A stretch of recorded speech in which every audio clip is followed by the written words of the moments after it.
मनुष्य का जन्म सबसे ऊंचा है, लेकिन मनुष्य की योनि पाके ये जीव शुभ कर्म नहीं करता, नेक कर्म नहीं करता, ये प्रभु की भक्ति नहीं करता, अपने जीवन को नहीं संवारता, किसी के लिए नेकी करके नहीं जाता और दूसरे जीवों की भांति ये भी इस योनि को यूं ही बर्बाद करके चला जाता है, तो बेकार है। तो इसको चाहिए कि गुरु की शरण में जाए, दुनियादारी के काम जैसे भी हैं करे, लेकिन प्रभु से मिलने का रास्ता या इस जन्म मरण से मुक्त होने का रास्ता बिना गुरु के इसको कहीं नहीं मिलता। और ये विधान है कि जब गुरु की शरण में जाएगा, गुरु उसको भक्ति करने का तरीका बताएगा, उसको निषिद्ध काम करने से मना करेगा कि ऐसे काम करने से तुझे दुख होगा, तुझे पाप लगेगा, तुझे वो पाप कर्म भोगने पड़ेंगे और उनसे भोगने के कारण आपको मंदी चंगी योनियाँ भोगनी पड़ेंगी। इसलिए गुरु की शरण में जाओगे तो गुरु आपको उस भेद को समझा देगा, बता देगा।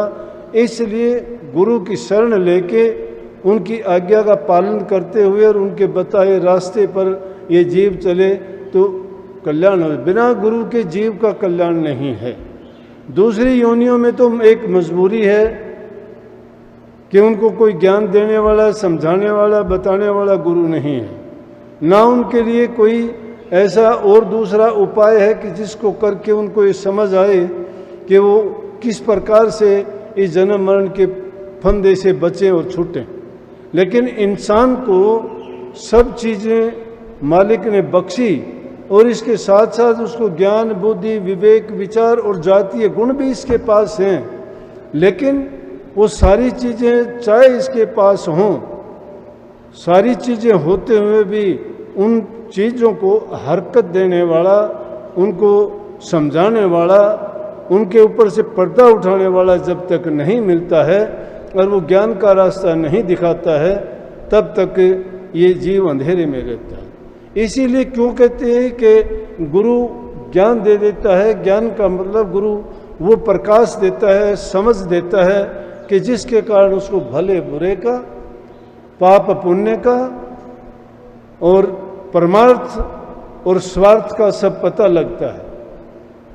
बिना गुरु के ये ज्ञान नहीं हो सकता। इसलिए गुरु की शरण, क्यों कहीं शास्त्रों में जहाँ कहीं देखोगे कहते हैं गुरु बिन माला फेरते, गुरु बिन देते दान, गुरु बिन दान हराम है, जा देखो वेद पुराण।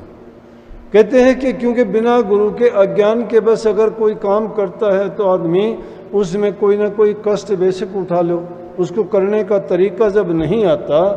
एक आदमी को कोई समझो नई मशीन है, कोई औजार है, उसको चलाने का नहीं पता, जैसे कंप्यूटर है हमें नहीं आता, फ़ोन किसी को चलाना नहीं आता, उसको दे दे उसके कोई काम का नहीं, लेकिन जो जानता है वो सारा काम कर लेगा, वो सब कुछ उसमें देख लेगा कि वो किस तरह से चलता है, क्या क्या उसमें चीज़ें हैं, क्या क्या हम उससे सीख सकते हैं। इसी प्रकार से कही है कि गुरु बिन माला फेरते, अगर माला के मणके ठनकाने से अगर काम हो तो कोई भी हाथ में लेके उनको गिनती करता रहे, कोई फायदा नहीं है। लेकिन गुरु के पास जब जाओगे तो बताएंगे कि वो मणके ठनकाने का मतलब क्या है, उस माला को किस प्रकार से जपना चाहिए। माला तो काठ की है, धागा है, उसमें एक सुमेरु है, गिनती कर लोगे, करते रहोगे, मणकों की गिनती नहीं करनी। और उसके लिए संतों ने उसका भी तरीका बता दिया कि उस माला को हाथ में लेके, ये नहीं कि कोई नाम भी आपने बता दिया होगा उसको करते। और जब भी कोई काम पड़ता है, नज़र कहीं होती है, मन में विचार कुछ होता है, माला हाथ में फिरती है, तो संतों ने कह दिया कि माला तो कर में फिरे, जीभ फिरे मुख मां, मनो तो चहुदिश प्रेर, ये तो भक्ति ना, ये भक्ति नहीं है, ये सुमरण नहीं है। क्यों कि जबान से कुछ करते हो, हाथ से कुछ करते जाते हो, लेकिन मन तुम्हारा शिथिर नहीं है। इसलिए गुरु समझाता है कि उस मन को शिथिर करने के लिए कहाँ जाओगे, गुरु के पास।